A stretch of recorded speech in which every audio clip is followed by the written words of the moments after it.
یہ ہماری بدقسمتی ہے کہ حضرت بلال حبشی رضی اللہ عنہ کہلاتے زندگی بہت کم لکھے گئے ہیں۔ اس کتاب میں پہلی مرتبہ کسی نے حضرت بلال کی شخصیت اور ان کے حالات کی ایسی خوبصورت منظر نگاری کی ہے کہ پڑھنے والا خود کو اس زمانہ میں محسوس کرتا ہے اور اس کے سحر میں کھو جاتا ہے۔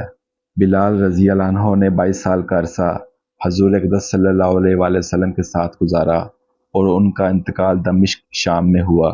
اس پورے عرصہ کے واقعات حضرت بلال کی ہی زبانی پیش خدمت ہیں۔ بسم اللہ الرحمن الرحیم۔ میں بلال غلاموں کی اولاد بحیثیت غلام پیدا ہوا اور اس وقت تک غلام ہی رہا جب تک میرے مالک تاجر امیہ نے میری زندگی کو ختم کر دینے کا فیصلہ نہیں کر لیا۔ غلام کبھی کچھ جانتا نہیں، وہ محض اندازہ کر سکتا ہے۔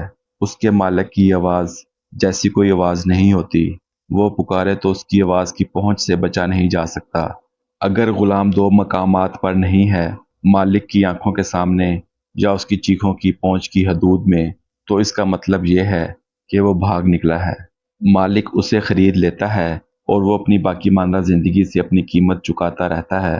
میں یہ آپ کو بتاتا ہوں کہ جب امیہ نے مجھے مکہ کے بازار سے خریدا تو اسے اپنی ادا کردہ قیمت سے کچھ زیادہ ہی ملا۔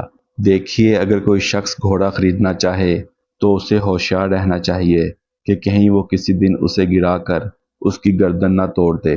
یہ ہوتا ہے، اور اگر ایسا ہو تو سمجھیے کہ اس شخص نے ناقص سودا کیا۔ تاہم یہ فیصلہ اللہ کے ہاتھ میں ہے کہ آخری بار کون ہنستا ہے۔ میں موضوع سے بھٹک گیا ہوں۔ میں یقیناً بوڑھا ہو گیا ہوں کہ بات شروع کرنے سے پہلے ہی بھٹک گیا۔ میں امیہ کو، جو محض غلاموں کا بیوپاری تھا، اپنی یادداشت کا وافر حصہ نہیں دے سکتا۔ اب میں بلال، امیہ کا غلام، آپ سے تعجب خیز ایام کا ذکر کرنے چلا ہوں۔ میں اس وقت موجود تھا، 22 برس تک موجود رہا۔ محمد صلی اللہ علیہ وآلہ وسلم رسول خدا اس سرزمین پر چلتے تھے۔ انہوں نے جو کچھ کہا میں نے سنا، اور جو کچھ کیا میں نے دیکھا۔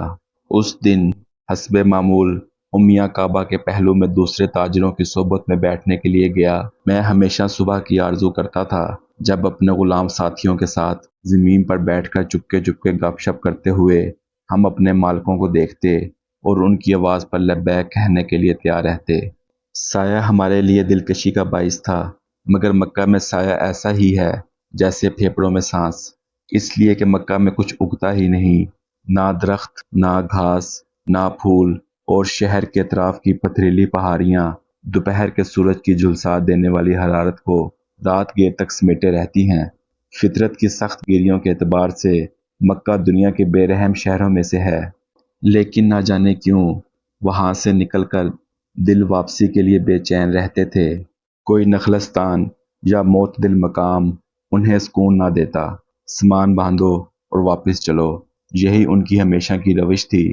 لفظ مکہ سن کر ریگستان میں اونٹ بھی اپنی گردنیں تان لیتے تھے اور چال تیز کر دیتے، یہاں تک کہ میں، ایک غلام مکہ میں نیلام شدہ، جس کی چٹکیاں بڑھی جاتی، دائروں میں دوڑایا جاتا اور میخیں چبھوئی جاتی تاکہ میری قوت کا اندازہ ہو سکے۔ میں بھی رفتہ رفتہ اپنی اس تکلیف دہ جگہ سے پیار کرنے لگا۔ میں آپ کو یہ بتا دوں کہ چاندی کے پیالے کے اس پانی کا، دمشق میں بہتے ہوئے ٹھنڈے پانی کا، صحن کعبہ میں بہنے والے زمزم کے پانی سے، جس کا ایک خاص گندگی ذائقہ ہے، کوئی مقابلہ ہی نہیں۔ حالانکہ میں وہ پانی صرف چلو میں ہی پیتا تھا۔ ایسا کیوں ہے؟ یہ بھورا آفتاب زدہ شہر، ایسی بے نوا وادی جس میں نہ کوئی درخت ہے، نہ پرندے، نہ تتلیاں، جس پر فطرت نے کبھی نگاہ کرم نہ ڈالی، یہ تخیل کو کیوں کھینچتا ہے اور ذہن کا پیچھا کیوں کرتا ہے؟ آپ کو زیادہ سوچنا نہیں پڑے گا۔ ریگستان میں کعبہ کی سیاہ روشنی بہشت بری کے اس ہیرے کی طرح بلند ہوتی ہے جسے زمین نے زیب تن کیا ہے۔ اس کا سایہ 1000 کھجوروں کا سایہ ہے۔ یہی آخری نخلستان ہے۔ زمانہ جاہلیت میں بھی یہ جگہ دارالامن تھی۔ کعبہ کے گرد و نواح میں کوئی شخص تلوار نہ کھینچتا، اپنے دشمن پر ہاتھ نہ اٹھاتا۔ ہر شخص لڑائی، جنگ و جدل، بد نظمی اور لوٹ کھسوٹ سے پرہیز کرتا۔ نسل انسانی کی یہ پہلی عبادت گاہ کعبہ، اسماعیل اور اسحاق کے باپ ابراہیم علیہ السلام نے، جو محض خدائے واحد کی عبادت کرتے تھے، لیکن ذہن انسانی کی بے راہ روی کے باعث یہ عظیم متبارک جگہ لکڑی اور پتھر کے تراشے ہوئے بتوں کا گودام بن گئی۔ یہ عربوں کے خداوند تھے، دن کے خدا اور رات کے خدا، اور سالم پیروں اور لنگڑے پیروں کے خدا، مقدر کے خدا اور سفر کے خدا۔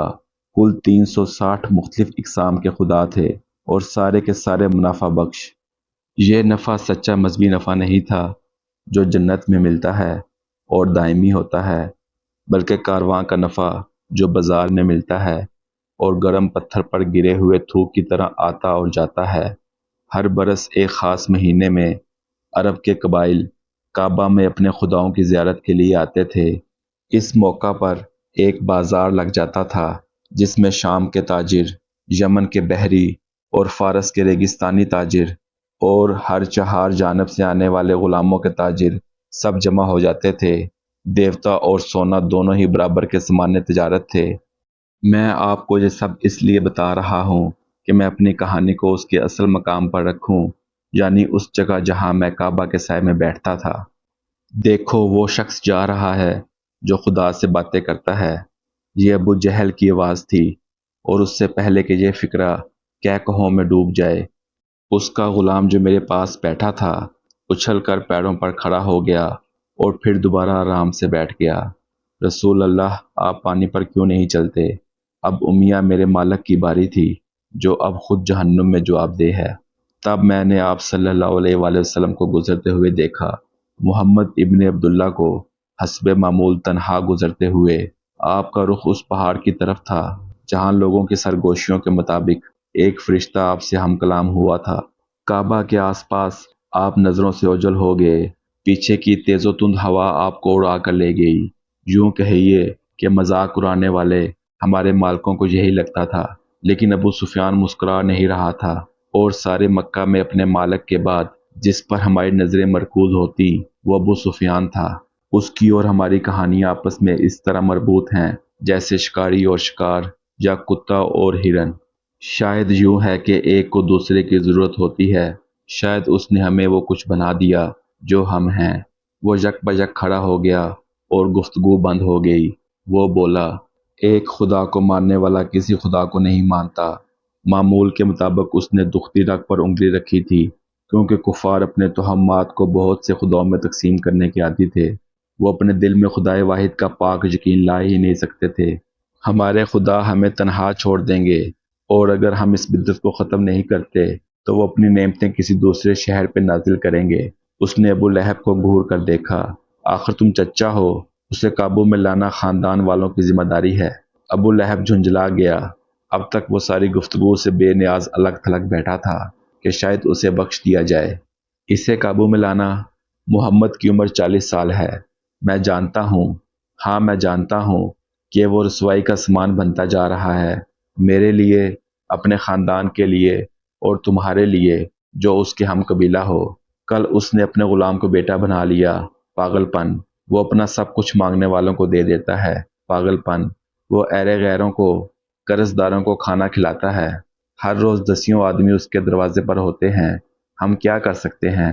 میرا بھتیجا تو پاگل ہو گیا ہے، نعوذ باللہ۔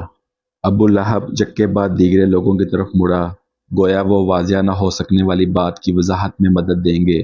پریشانی کی حالت میں اس نے ابو سفیان کا بازو تھام لیا۔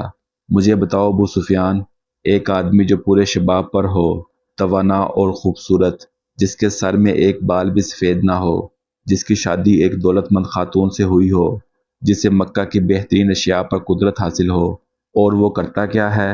وہ پہاڑ کے ایک غار میں بیٹھا کپ کپاتا رہتا ہے۔ کیا یہ پاگل پن نہیں ہے؟ اور گھر پر گرم بستر اس کا منتظر رہتا ہے، اور یہ سب کچھ محض اس لیے کہ وہ سمجھتا ہے کہ فرشتہ اس سے ہم کلام ہوتا ہے۔ فرشتہ کیا ہے؟ وہ بن بناہٹ ہے جو اس کے کانوں میں ہوتی ہے۔ اب ابو لہب تھک کر بیٹھ جاتا ہے۔ اس کے دوست اب خود تشویش میں تھے کہ خاندان میں کوئی پاگل ہو تو ہر شخص خوف زدہ ہو جاتا ہے، نہ تو کچھ ہو سکتا ہے اور نہ کوئی مشورہ صحیح ہوتا ہے۔ اب محض یہ توقع ہوتی ہے کہ یادداشت واپس آ جائے تو عقل بھی جائے گی۔ 1 سال پہلے تک تو تم سب اسے جانتے تھے، اس کا احترام کرتے تھے، تب تو تم اس پر ہنس نہیں سکتے تھے۔ وہ تمہارے جھگڑوں میں منصف بنتا تھا، تمہارے اختلافات طے کرواتا تھا، ضرورت پڑنے پر تم اس کے پاس جاتے تھے، کیونکہ وہ ایک اچھے ذہن کا آدمی تھا۔ ابو لہب نے اپنے غلام کو اشارہ کیا۔ فی الحال جو کچھ وہ کہنا چاہتا تھا کہہ چکا تھا۔ مجھے افسوس ہے کہ ابو لہب نے دیگر اوقات میں اور بہت کچھ کہا اور چونا بڑے گڑھوں کی طرف مڑ گیا، جبکہ جنت کے دریا اور درخت اس کی دسترس میں تھے۔ لیکن صرف خدا ہی روحوں کے احوال کا جاننے والا ہے۔ ابو سفیان نے تدبیر سوچ لی تھی۔ خداؤں کے بارے میں جو کچھ وہ کہتا ہے وہ ایک بات ہے، یقیناً تشویشناک ہے۔ مجھے اتفاق ہے، لیکن خدا خود اپنی حفاظت کر لیں گے۔ البتہ جو کچھ وہ کسی آدمی سے کہتا ہے وہ دوسری بات ہے اور وہ خطرناک ہو سکتی ہے، لیکن ہم جلد ہی پتہ کر لیں گے۔ ہم ان غلاموں اور غیر محفوظ لوگوں کو پکڑ لائیں گے جو اس کی باتیں سنتے ہیں۔